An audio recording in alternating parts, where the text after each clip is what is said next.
So hey guys, welcome back to last moment tuitions. मेरा नाम अद्वैत है और आज हम लोग बहुत ही हार्ड सब्जेक्ट जो माना जाता है data structures first year same 2 का, उसी के बारे में बात करने वाले हैं, उसी के बारे में डिस्कशन करने वाले हैं।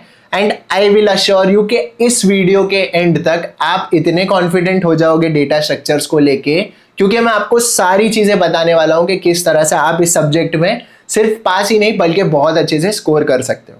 राइट, सो हम 3 चीजें डिस्कस करेंगे। बेसिकली सबसे पहले हम ये डिस्कस करेंगे कि कौन से मॉड्यूल से पढ़ना क्या है, क्या इंपॉर्टेंट है, क्या पूछा जाता है। राइट, फिर हम ये देखेंगे कि ये सबको पढ़ना कहाँ से, क्योंकि सही पढ़ना भी उतना ही इंपॉर्टेंट है क्या पढ़ने से। राइट, अगर आप सही आंसर नहीं लिख के आओगे, सही कोड लिख के नहीं आओगे, सो पढ़ने का कोई फायदा नहीं, क्योंकि आपको मार्क्स नहीं मिलेंगे। आपका चेकिंग जो होता है वो आपके कॉलेज में नहीं होता है। राइट, सो जो यूनिवर्सिटी स्टैंडर्ड है उसी हिसाब से हम वो बताएंगे, आपको रिसोर्सेज बताएंगे। एंड देन फाइनली मैं आपको एक स्टडी प्लान बताऊंगा जिसमें आपको पता चलेगा कि कौन सा मॉड्यूल भाई मैं पहले करूं, कौन सा मॉड्यूल मैं बाद में करूं, ताकि मैं मैक्सिमम से मैक्सिमम मार्क्स स्कोर कर पाऊं कम से कम टाइम में। क्योंकि प्रिपरेशन का टाइम मेरे पास कम है, पढ़ना बहुत सारा है और डेटा स्ट्रक्चर्स अपने में ही एक बहुत बड़ा सब्जेक्ट है। राइट, और ये आगे जाके हमारे प्लेसमेंट्स में भी हमको काम आने वाला है। ये इसका एक अलग से राउंड होता है। राइट, सो हम इसको कैसे इस कम टाइम में पढ़ें, वो सारी चीजें हम इसमें कवर करने वाले हैं। सो सबसे पहले हम मॉड्यूल वाइज इंपॉर्टेंट क्वेश्चंस देख लेते हैं। पहला मॉड्यूल बहुत इजी है, आपको एब्स्ट्रैक्ट डेटा टाइप के बारे में पढ़ना है और linear non linear data structures का डिफरेंस बिटवीन, खत्म। फिर आपको एक एडीटी कोई भी पूछा जाता है, क्यों डेटा स्ट्रक्चर्स का पढ़ के रख लो। फिर अरे एंड लिंक लिस्ट के बीच में डिफरेंस बिटवीन बताना है, क्योंकि दोनों बहुत सिमिलर लगते हैं, इसलिए वो चाहते हैं कि बच्चों को इनका डिफरेंस पता हो। फिर linear and non linear data structures with suitable examples. अब यहाँ पे आप एक देखो कि ये जो है और ये जो है दोनों सिमिलर क्वेश्चंस है। सो आप जब क्वेश्चन नंबर 4 करोगे तो ऑटोमेटिकली ये वाली चीज आपकी हो जाएगी। राइट, तो ये कर लेना है। एंड देन प्रायोरिटी 2 आ जाता है, जिसमें हम list types of data structure, जिसमें primitive, non primitive, static, dynamic, इसके बीच का क्लासिफिकेशन बताना है। And then operations on data structures. ठीक है, ये हो गया। अब आपके मन में सवाल आएगा प्रायोरिटी 1 क्या है, प्रायोरिटी 2 क्या है। जैसा कि हमने पहले भी इंपॉर्टेंस वीडियोस में देखा है, प्रायोरिटी 1 वो चीजें हैं जो हमको डेफिनेटली करनी है विदाउट स्किपिंग। अगर हम इसमें से भी इंपॉर्टेंस निकालने जाएंगे तो हमारा पास होना भी मुश्किल हो जाएगा। प्रायोरिटी 2 वो चीज़ है जो कि इंपॉर्टेंट है, तभी वो इस पीपीटी पे। राइट, लेकिन अभी हमारे पास चूंकि टाइम कम है तो हम इनको स्किप कर सकते हैं, बट इसका मतलब ये नहीं कि स्किप करना ही है। अगर मेरे पास टाइम है तो एक बार इसको एक ग्लांस मार के तो मेरे को जाना ही है पेपर में, बट बिल्कुल ही टाइम नहीं है, मैं एकदम लास्ट में ही पढ़ने बैठा हूँ, तो P1 तो डेफिनेटली करना है मुझे। ठीक है, तो मॉड्यूल 1 हो गया। सो अब देख लेते हैं module number 2, that is tax. अब यहाँ पे मामला हो जाएगा सीरियस। अभी तक मॉड्यूल 1 बहुत इजी था। राइट, मॉड्यूल 2 में बात कॉम्प्लेक्स हो जाएगी। सो इसमें सबसे पहले मैं आपको क्वेश्चंस बता देता हूँ। सो इसमें एक एल्गोरिथम लिखना है जिसमें आपको स्टैक इंप्लीमेंट करना है यूजिंग एन अरे। सो यहाँ पे ना आप क्या लिख के आते हो, क्या एल्गोरिथम लिख के आते हो, क्या कोड लिख के आते हो, वो बहुत जरूरी है। तो यहाँ पे इसको समझना, इसका कोर कॉन्सेप्ट समझना बहुत इंपॉर्टेंट है। राइट, और फिर सही एल्गोरिथम लिखना और उसी का सही कोड लिखना। ठीक है, तो ये सब आपको मिल तो जाएगा कहीं से भी, लेकिन अगर आपको ये समझेगा ही नहीं तो आप इसको रट्टा तो बिल्कुल नहीं मार सकते। तो आपको सिंपली से क्या करना है, डिस्क्रिप्शन में जाना है, वहां पे आपको एक लिंक मिलेगी जो आपको इस कोर्स पे लेके आएगी, that is specifically for comps ITAML branch. सो इसमें आपको सारे subjects, maths 2, engineering graphics, semiconductor physics, engineering mathematics और डेटा स्ट्रक्चर्स पूरा कवर्ड मिलेगा, जिसमें आपको सारे वीडियो कॉन्सेप्ट्स, मतलब सारे वीडियो लेक्चर्स जिसमें कॉन्सेप्ट्स एक्सप्लेन किए हुए हैं, जो भी मैं आपको इंपॉर्टेंस बता रहा हूँ उसी के सोल्यूशन से, उसको एग्जाम में कैसे लिखना है, एग्जाम में क्या पूछा गया था पिछली बार, उसका आंसर क्या है, सारी चीजें कवर्ड है। तो इसमें आपका फायदा क्या होगा, चूंकि ये बंडल कोर्स है तो इसमें आपको सिर्फ एक कोर्स नहीं लेना है, इसमें आपको सारे कोर्स एक जगह पे मिल जाते हैं। मैथ्स मिल जाता है, ग्राफिक्स मिल जाता है, आपका डेटा स्ट्रक्चर्स मिल जाता है, मैथ्स मिल जाता है, सब खतरनाक सब्जेक्ट जो गोल्डन तक लेके जाते हैं आपको सब मिल जाता है। प्लस आपको जो चेकिंग आपकी कॉलेज में नहीं होने वाली, यूनिवर्सिटी में होने वाली है, तो उस हिसाब से कैसे पेपर लिखना है, आंसर कैसा स्ट्रक्चर करना है, वो सारी चीजें यहाँ पे कवर्ड है। तो उसको एक बार चेकआउट कर लेना। तो ये जो सारी चीजें हैं वो आपका इजी हो जाएगा प्रिपरेशन। तो आपको सिर्फ मेरा इंपॉर्टेंस देखना है, राइट साइड में अपना कोर्स खोलना है, उसमें से गो थ्रू करना है, नोट से उसको खत्म करना है, पढ़ के आगे बढ़ना है। ऐसे आपको चारों सब्जेक्ट्स के लिए करने हैं, दैट्स इट। इतने में आपका अच्छे से आप पास किया, बहुत अच्छे से स्कोर भी कर पाओगे। तो डू चेकआउट। फिर नेक्स्ट एल्गोरिथम पूछा जाता है इनफिक्स एक्सप्रेशन टू पोस्टफिक्स। इसका आपको सम भी पूछा जाएगा सिंपल सा कि कैसे करना है। आपको एक एक्सप्रेशन दिया होगा, उसको आपको इनफिक्स टू पोस्टफिक्स या प्रीफिक्स कोई भी परम्यूटेशन कॉम्बिनेशन में पूछा जाता है।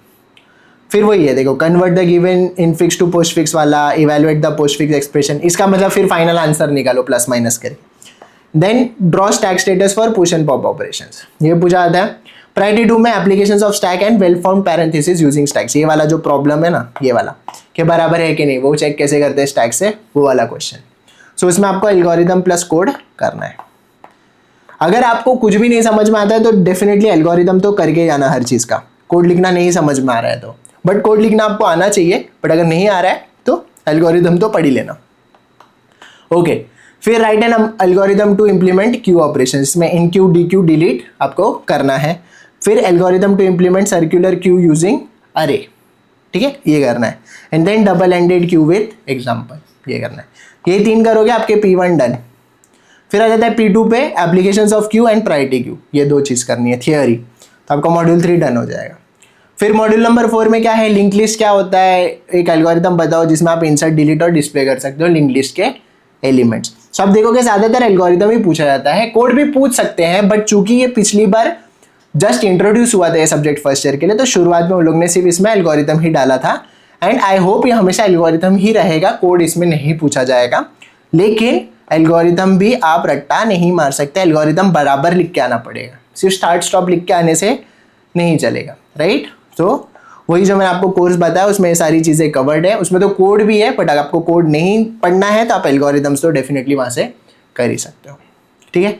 फिर write an algorithm to implement stack using link list, ये पढ़ लेना है। फिर doubly link list and circular link list, ये पढ़ के अपना मॉड्यूल नंबर 4 डन हो जाएगा। फिर आ जाता है ट्रीज, तो इसमें आपको BST आना चाहिए, बाइनरी सर्च ट्री। फिर pre order, in order and post order traversal sequences. तो ये जब आप आगे प्लेसमेंट्स के लिए बैठोगे ना, तो DSA जो राउंड होता है आपका, उसमें यही सब पूछा जाता है।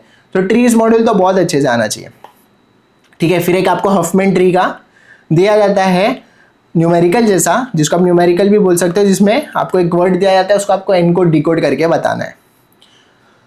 फिर प्रायोरिटी 2 में क्या क्या चीज़ें हैं, explain types of binary trees, बहुत सारी बाइनरी ट्रीज होती है। फिर operations of binary search tree, then B tree and B+ tree, ये दोनों डिफरेंट होते हैं, तो इनका क्या डिफरेंस है वो आपको बताना है, ठीक है। इसी के साथ आपका मॉड्यूल नंबर 5 डन हो जाएगा। तो अब आ जाते हैं फाइनल अपने टॉपिक पे of this video, which is the study plan. So इसमें सबसे पहले यहाँ पे मैंने ऐसे दिया हुआ है 5 2 3 4 1, ठीक है। अगर आप चाहो तो 1 पहले कर लो, अगर आपको एकदम ही मतलब बिल्कुल ही शुरुआत कर रहे हो पढ़ाई की अब जाके, तो पहले 1 कर लेना। बट अगर थोड़ा बहुत भी आपको 1 आता है तो इसको लास्ट में एग्जाम में जाने से पहले देख लेना, क्योंकि ईजी है ये, ठीक है। इसके लिए इसको लास्ट में रखा गया है। सबसे मुश्किल मॉड्यूल आपका ट्रीज है, ठीक है, तो ट्रीज कर लेना सबसे पहले मॉड्यूल नंबर 5। फिर 2 और 3 that is stacks and queues. तो स्टैक्स और क्यूज कभी भी साथ में ही करना, चाहे आप कभी भी कैसे भी इसको उल्टा सीधा करो। मेरे हिसाब से आपको ट्रीज करना चाहिए, फिर स्टैक एंड क्यूज साथ में करना चाहिए, उसके बाद आपको लिंक लिस्ट पढ़ना चाहिए, एंड देन फिर आपको इंट्रोडक्शन पर जाना चाहिए। तो लिंक लिस्ट पढ़ना चाहिए, एंड देन जब आपका पूरा भेजा फ्राई हो जाएगा तो जाने से जस्ट पहले लास्ट मॉड्यूल नंबर 1 पढ़ के खत्म कर देना। ईजी है ये, सिर्फ थियरी है इसमें, ठीक है। और अगर बिल्कुल ही DSA नहीं आता है तो मॉड्यूल 1 से शुरू करना, फिर तो आपको 1 2 3 4 5, फिर उसको कैसे भी पढ़ो, 1 2 3 पढ़ लो, फिर 5 पढ़ लो, फिर 4 पढ़ लो, ऐसे कर सकते हो अगर आपने बिल्कुल ही पढ़ाई शुरुआत ही नहीं की कभी। बट अगर आपको थोड़ा बहुत भी आता है तो 5 2 3 4 1 इसी फॉर्मेट में जाना है। और सबके पहले आपको प्रायोरिटी 1 करने हैं, उसके बाद प्रायोरिटी 2 करना है, ठीक है। तो प्रायोरिटी 1 में नॉन नेगोशिएबल है, डेफिनेटली करना है। और प्रायोरिटी 2 अगर आपके पास टाइम है तो एक ग्लांस जरूर मार लेना, ठीक है, जो थियरी वाले हैं वो। और भी टाइम बचे तो एल्गोरिदम्स भी देख लेना, ठीक है। यही अपना स्टडी प्लान होने वाला है डेटा स्ट्रक्चर्स के लिए। और इसको पढ़ना कहाँ से कितना है वो भी मैंने आपको रिसोर्स बता दिया है। सिंपल से एक ही कोर्स के अंदर आपको सारे सब्जेक्ट्स वहाँ पे कवर हो जाएंगे। सो उसको सीधा सा बाय करो, एकदम अफोर्डेबल है। आपके क्लासेस की फीस का तो मैं बोलूँगा फ्रैक्शन है, उसमें से आप पढ़ो, एंड वही आप आगे 4 साल, क्योंकि बाकी के भी जो आपके कॉम्स के ML के सब्जेक्ट्स हैं वो सारे आपको वहीं से कंटिन्यू होने वाले हैं। सो यही सेम फॉर्मेट आपको 4 साल तक मिलता रहेगा। तो आप एक बार खरीदोगे और फिर बार बार आप इसी से प्रिपेयर करोगे, और जो बाकी चीज़ें इंपॉर्टेंट है जैसे जो आपका प्लेसमेंट्स वगैरह, उस पर आप फोकस कर पाओगे रादर देन एकेडमिक्स, ठीक है। तो उसको चेकआउट कर लेना। Thank you so much once again for watching this video. Description में लिंक्स दी हुई है, एक लिंक आपको कोर्स की दी हुई है, एक लिंक आपको कम्युनिटी की दी हुई है। फ्री कम्युनिटी है, सो नेक्स्ट 4 years उसके लिए उसको ज्वाइन कर लो, एकदम फ्री है। वहाँ पे आपको सारे रिसोर्सेज, प्लेसमेंट्स है, वो फलाना ढिमकाना सब मिलेगा। चैनल को सब्सक्राइब कर लो, इंजीनियरिंग वाला, and main channel that is last moment tuitions. वहाँ पे भी हम ओवरऑल आपकी डेवलपमेंट पे बात करते हैं, सो वो भी सब्सक्राइब करके रखना। कुछ अगर आपको डाउट हो तो कमेंट ज़रूर करना इस वीडियो पे, लाइक ज़रूर कर देना अगर वीडियो अच्छी लगी तो। Thank you so much once again for watching this video. Have a nice day and all the best for exams.